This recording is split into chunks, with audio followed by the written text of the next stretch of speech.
मंगलम पुंडलीकाक्ष मंगलाय तनो हरि मंगलाय तनो हरि।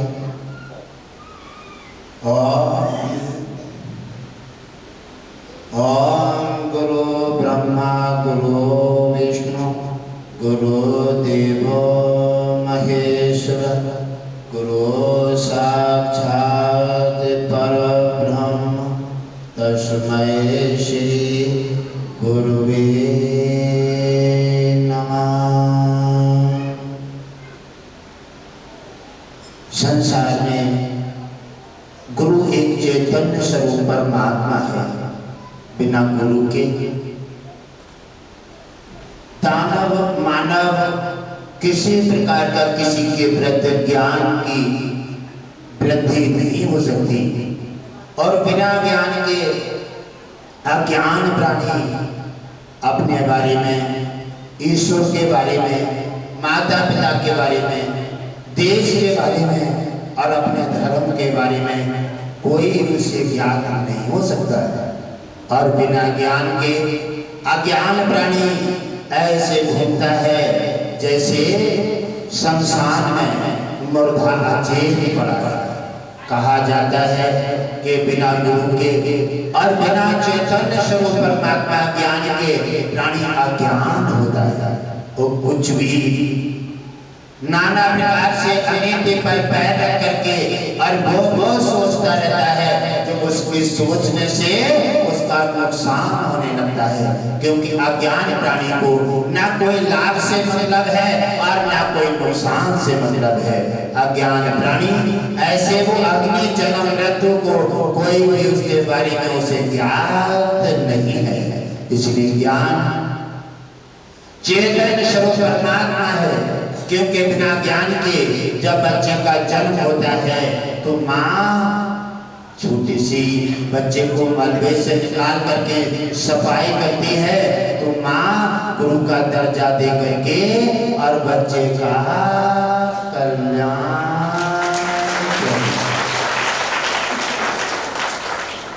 यदि माँ के दौर में कोई बच्चा न हो और बच्चा के दौर में अगर माँ नहीं है तो बच्चा अनाथ हो जाता है। अनाथ हो जाता है, सुविधा न मिलते हुए बच्चा रोगी हो जाता है। और बच्चा ऐसा अनाथ हो जाता है जो जैसा मार्ग मिल जाता है उसी मार्ग पर पहुंच जाता है। और वही वो मार्ग पे जाने के बाद अपने देश और धर्म नाना प्रकार के उनके विपक्ष में आकर के और अपने जीवन में हानि ला देते हैं। इसी प्रकार गुरु अनिवार्य है और गुरु के बिना गुरु चैतन्य स्वरूप परमात्मा है। गुरु एक प्रकाश है, अज्ञान एक अंधेरा है। अज्ञान अंधेरा है, कैसे हो सकता है? ऐसे कैसे हो सकता है ये? लेकिन परंतु एक अज्ञान है और अज्ञान एक अंधेरा है। ज्ञान एक प्रकाश है और प्रकाश में लाकर के गुरु तुम्हें मार्ग दे देता है। उसी अच्छा मार्ग पकड़ के और यहाँ और वहाँ सारी समस्याओं से हट करके और तुम्हारा कल्याण किसी में पक्षपात नहीं करता, क्योंकि गुरु माने भ्रष्टा, रू माने प्रकाश, अंधकार से हटा करके और प्रकाश में लाता है, उसी से गुरु कहा जाता है। साधु, सा का मतलब है शांति और धू का मतलब है धूल। कहीं रोड पे चल रही है या रास्ता में यात्रा कर रही है, जहाँ गरीब जाए और चाहे छोटा जाए, जहाँ बड़ा, जहाँ अमीर हो या गरीब हो, जमीन पर पैर रखा जाएगा तो धूल बराबर चिपकेगी। ये नहीं दिखेगी कि ये बड़ा आदमी है, हम इसका पैर गंदा ना करें, और जो गरीब आ गया है तो हम इसके पैर में चिपट करके इसे गंदा कर दें। नहीं, ऐसा नहीं है। धूल बराबर चिपकेगी, चाहे गरीब हो, अमीर हो, और चाहे छोटा है, बड़ा है। इसी से दोनों से बनता है साधु। सा का मतलब है हमेशा शांत रहना चाहिए, क्योंकि साधु पर किसी प्रकार के सूरज पर कोई गर्दा फेंकता है तो लौट करके गर्दा ऊपर ही गिर जाती है। कभी भी साधु को हमेशा शांत रहना चाहिए। क्यों कि साधु और ब्राह्मण गौ और कन्या का शुभ चिंतक है भगवान विष्णु। वो हमेशा अपनी नजर बनाए रखता है और जो इन पर नाना प्रकार की टिप्पणी करते हैं, बार बार इन्हें नीचा दिखाना चाहते हैं, बार बार इन पर प्रहार करते हैं, भगवान विष्णु एक ही झटके में उनका सारा नशा उतार करके मिट्टी में मिला।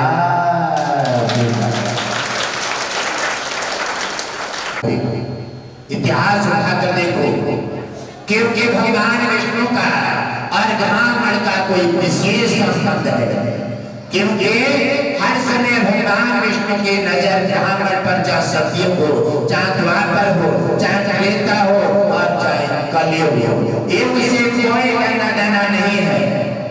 और एक तरफ क्या कहते हैं, हमारे धरती राशि कुछ ऐसे हैं जो अपने जाते पाते पर रोटी सेकते रहते हैं, क्योंकि उन्हें कभी अच्छा बातें आती नहीं है, कि अच्छी सोच ही नहीं है, हमेशा नेगेटिव सोच रखते हैं। कहते हैं कि ब्राह्मण तो हमेशा भिखारी है।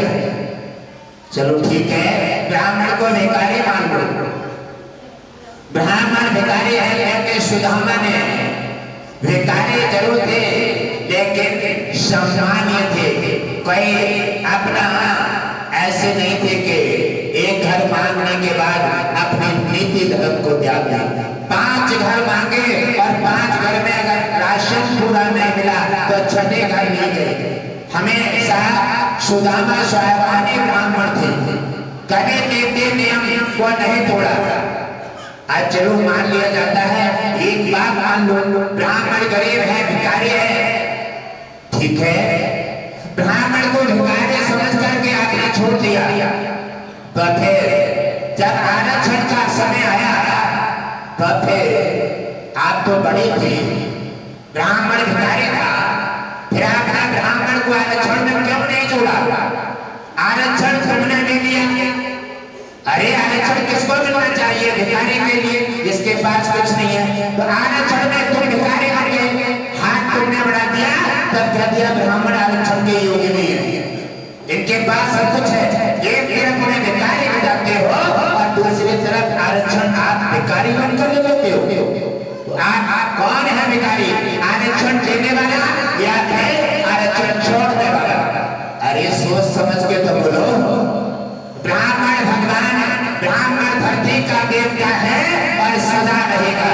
ब्राह्मण पर बाण करने वाला न सुखी रहा, वो हमेशा ऐसे झंझटों में पड़ जाता है कि एक सुलझा करके दूसरे में पड़ जाता है। इसलिए ब्राह्मण कभी भी पूरे संसार, पूरे विश्व के लिए अपना हमेशा अपना परिवार समझता है।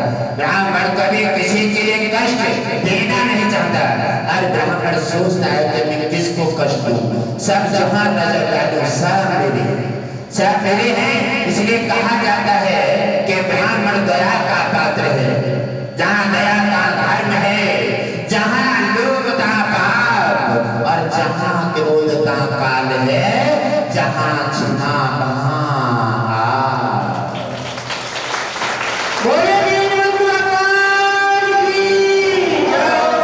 भगवान विष्णु को इतनी बड़ी उपाधि क्यों दी जाती है?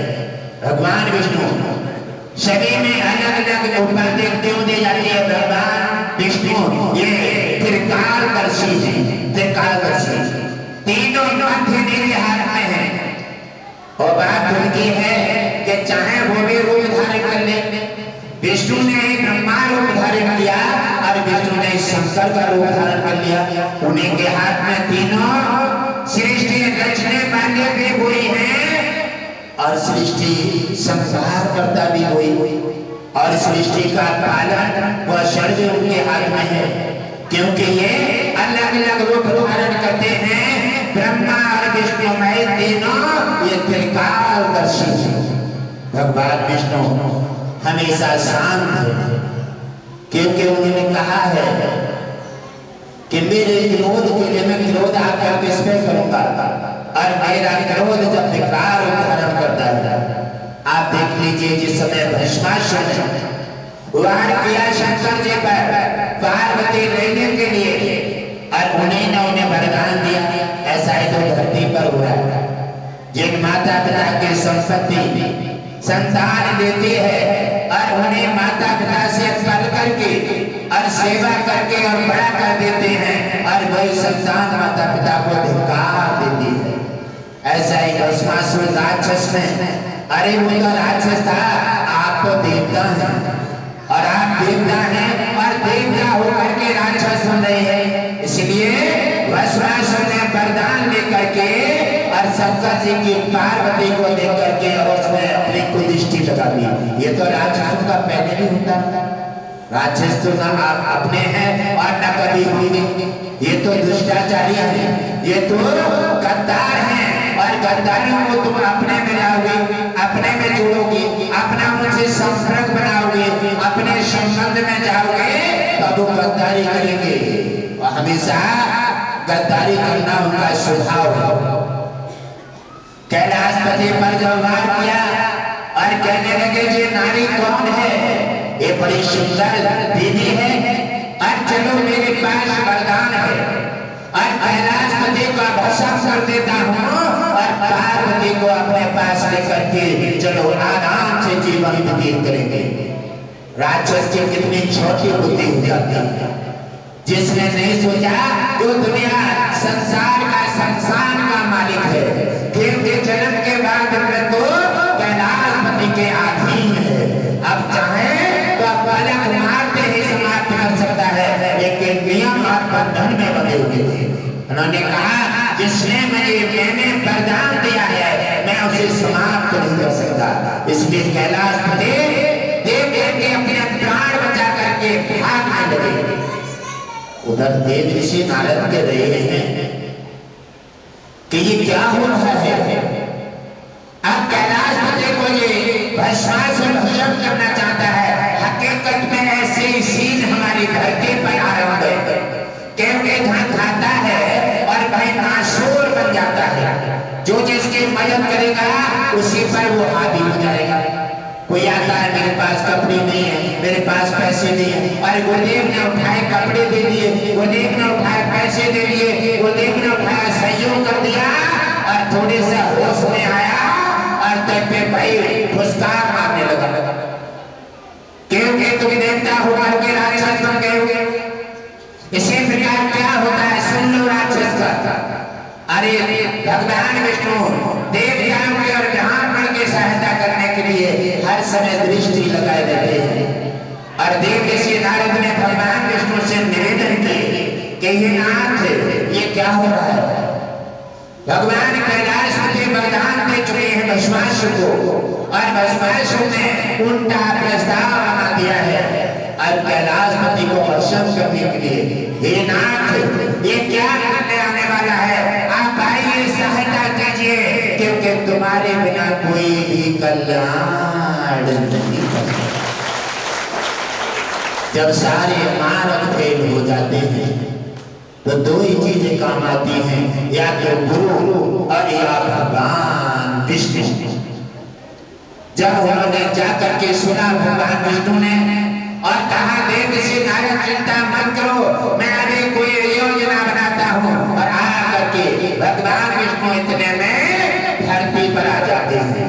और धरती पर आकर के भगवान विष्णु ने एक सुंदर नारी का रूप धारण कर दिया।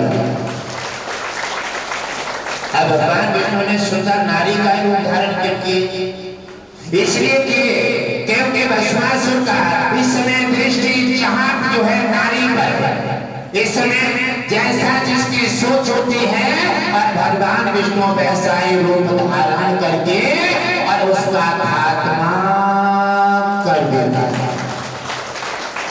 भगवान विष्णु ने सुंदर नारी का रूप धारण किए और आकर के भस्मासुर के सामने उपस्थित हो गए। अरे भस्मासुर आप तो बड़े सुजान हैं, बड़े चतुर हैं और आप बड़े स्मार्ट दिखाई देते हैं। आप क्या कैलाशपति के ये भस्म रमाने वाले के पीछे पड़ गए हैं? अरे छोड़ो ना, क्या चाहिए तुम्हें? अरे मैं का पार्वती से कम सुंदर हूँ? अरे छोड़ा पार्वती को, कैलाशपति को, जो भागने वाले के पीछे कभी वीर नहीं पड़ते, भागने वाले के पीछे कायर पड़ जाते हैं। और गंभीर और भस्मासुर बढ़ावा दे दिया भगवान विष्णु ने, और बढ़ावा देकर के जब लगता है तो व्यक्ति के पैर धरती से उठ जाते हैं। और भगवान विष्णु ने उकसाया और बढ़ावा में ले लिया। इतने में भस्मासुर बढ़ावे में आकर के और भगवान विष्णु के पीछे पीछे भागने लगे। और भगवान विष्णु ने और सुंदर रूप धारण कर लेते हैं मोहिनी का, और भस्मासुर उनके रूप में मोहित हो जाता है।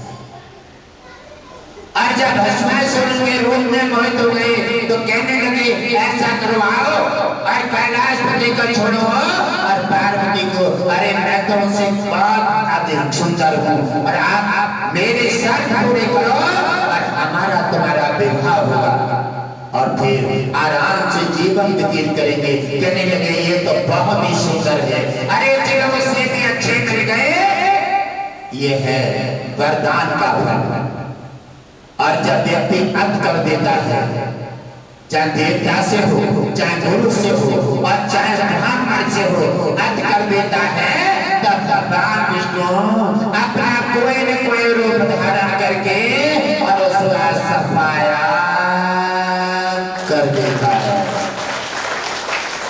जैसे रावण कर दिया, जैसे कंस कर दिया, क्योंकि वो अपने धरती के देवता ब्राह्मण की सहायता करने के लिए भगवान विष्णु कुछ नहीं कर सकते। और आकर के उन्होंने कहा कि ठीक है, हमारी शर्त है कि हमें सबसे पसंद है और हमें नृत्य पसंद है। आप नृत्य करना चाहते हैं? कहने लगे ये तो नहीं आता है। कहने लगे तो नहीं पड़ेगी हमारी आदमी। कहने लगे चलो आप बता दो, आप बताएंगे वैसे करने लगेंगे। कहने लगे चलो ये चल जाएगा। और जैसे वो बताते आते हैं वैसे करते चले आते हैं। अपने में उन्होंने आकर्षण कर लिया और इतने लीन हो गए कि वो वरदान को भी भूल गए, वरदान को भूल गए। और वो ये भी भूल गए कि मैं दूसरे को मारना चाहता हूँ, मेरा क्या होगा। इतने आकर्षित हो गए उस सुंदर मोहिनी रूप पर भगवान विष्णु आकर्षित कर रहे हैं। और नृत्य करते करते भगवान विष्णु ने अपने सिर पर अपना हाथ रखा। ऐसे ही भस्मासुर ने जैसे ही अपने सिर पर हाथ रखा और जल के भस्म ढेरी बन गई। स्वयं जल करके ढेरी बन गई भस्मी की। क्योंकि देखते हैं कि साधु संत ब्राह्मण पर और सनातन पर जब वार करता है, भगवान विष्णु इनके शुभ चिंतक हैं। आप हर युग में देख लीजिए, जब भी इन पर अत्याचार हुआ तब तब भगवान विष्णु का धरती पर अवतार हुआ। भगवान विष्णु इनके शुभ चिंतक हैं। इनसे अपनी नजर हटा के रखिए। अगर आना है, जुड़ना है और कुछ लेना है तो सम्मान कीजिए और स्वागत करके इनकी आज्ञा के अनुसार चलिए। तो जो चाहोगे वो मिल जाएगा और तुम्हारा कल्याण करके और तुम्हारा उद्धार कर देंगे।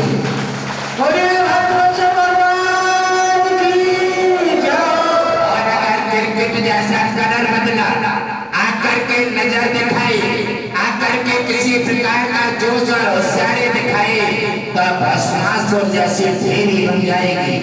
क्योंकि आज तक कोई नहीं बचा है। भगवान विष्णु कहते हैं कि ब्राह्मण धरती का देवता है और ब्राह्मण के बिना संसार में धरती पर कोई संचालन नहीं हो सकता। ब्राह्मण का निरादर करने वाला कभी पनप नहीं सकता। और जो पनपा है थोड़ा, उसका मैंने कोई न कोई रूप धारण करके उसका सफाया कर दिया।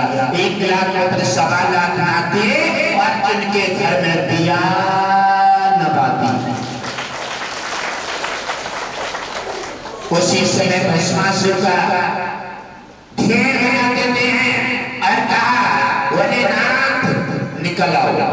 और भोलेनाथ कहीं जाकर के छुप जाते हैं और निकल कर आ गए। कोई बात नहीं, आप तो दया करते हैं, दुष्टाचारी तो हमेशा पहले ग्वामल बन के आते हैं, आज भी भेद छिपा छिपा कर आते हैं, कलावा बनाते हैं, नाम बदल लेते हैं और नाना प्रकार के आडंबर करके और हिंदुओं को भड़काना चाहते हैं और उन्हें भड़काना चाहते हैं और भड़का करके अपना मकसद पूरा करके और तुम्हारा निश्चित ही धर्म से खिसका करके तुम्हारा नाश करना चाहते हैं। इसी प्रकार हमेशा जागते रहो और आज तक ऐसा ही हुआ है। भगवान विष्णु तुम्हारे सिर चिंतक हैं और वैसे दैत्य और देवता दोनों ही भगवान विष्णु की संतान हैं। दैत्य और देवता दोनों भगवान विष्णु की संतान हैं, क्योंकि और कोई बनाने वाला था ही नहीं। लेकिन फिर भी माता पिता के संतान जब दो हो जाते हैं, एक संतान देवता हो और एक संतान राक्षस हो जाए, माता पिता भी देवता संतान के प्रति अपना भाव रखते हैं और उनको अपनी बात बता करके उन्हें सेवा संस्कार देते रहते हैं और राक्षस से हट करके अपना पासा हटा देते हैं। ऐसे भगवान विष्णु का था। भगवान विष्णु ने राक्षस से अपना बोलबाला हटा करके और हमेशा राक्षस का सफाया किया, उन्हें सबर सिखाया, नामने का काम किया और देवता ब्राह्मण का और अपने सनातन की रक्षा करके और उनका कल्याण करने का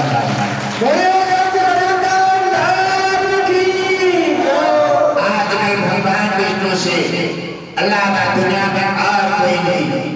और संसार में जो आते हैं और जो भगवान की पूजा या बंद करा देते हैं, उन घरों में थोड़े समय बाद हवा, बाधाएं, कोर्ट कचहरी, भयंकर बीमारियां उनकी कलाई पकड़ लेती हैं। कुछ गुरु ऐसे होते हैं जो पूजा पाठ बंद करा देते हैं, कहते हैं कि तुम मेरी पूजा करो और कोई किसी की पूजा पाठ नहीं होगा, केवल मेरा नाम लो और जो भी करो दान वो सब मेरे पास ला करके दान दे दो। वाह, आप अपना परिवार पाल रहे हैं और देवताओं की पूजा से वंचित कर रहे हैं, जिनके साथ सत्यान से पूजा चली आ रही है और जिनकी पूजा देवताओं के पहले से आ रही है। आप उनकी पूजा यदि नहीं करेंगे, आप घर पे रह रहे हैं और आपको कोई घर में दूसरा आ जाए और घर से तुम्हें बाहर निकाले, आपको कैसा लगेगा? और देवता अपना वर्चस्व पूरा करते हैं, देखते हैं और फिर वो देवता अपना धीरे धीरे आतंक आरंभ कर देते हैं। अग्नि, जल और वायु, तीन देवताओं से, चाहे हिंदू हो, मुस्लिम हो, सिख हो या ईसाई हो, तीन देवता सबके अंदर निवास करते हैं और उसी से सबका कल्याण जागते भी है। हम जितना बढ़ाते हैं उतने ही आप पीछे हट जाते हैं। जैसे गुरुदेव कहते हैं, जन्मदिन पर भी आप काफी लोग नहीं पहुंचे, न जाने कौन सी दुनिया में है, कौन सी दुनिया में है। अब आप गुरुदेव के हिसाब से बात नहीं समझेंगे, गुरुदेव के हिसाब से नहीं चलेंगे, सत्संग नहीं जाएंगे, गुरुदेव के बताए से जन्मदिन कहीं पर नहीं जाएंगे, तो आप बताओ लाभ कहां से मिलेंगे? इसलिए वही व्यक्ति जो नाम नियम का पालन चला मान रहे हैं, गुरुदेव के सुनते हैं और अपनी चलाते हैं, वही वहां पे वही रुके हुए हैं। उनकी समस्या न हल हुई और न होगी, क्योंकि आप अपने चला रहे हैं ना। गुरुदेव के कहाँ माने? अरे गुरुदेव के मानोगे नहीं तो उनकी दवा और दुआ की कृपा कैसे ले लोगे? अरे भाई, किसी के घर में जाकर के अपने चलाओगे,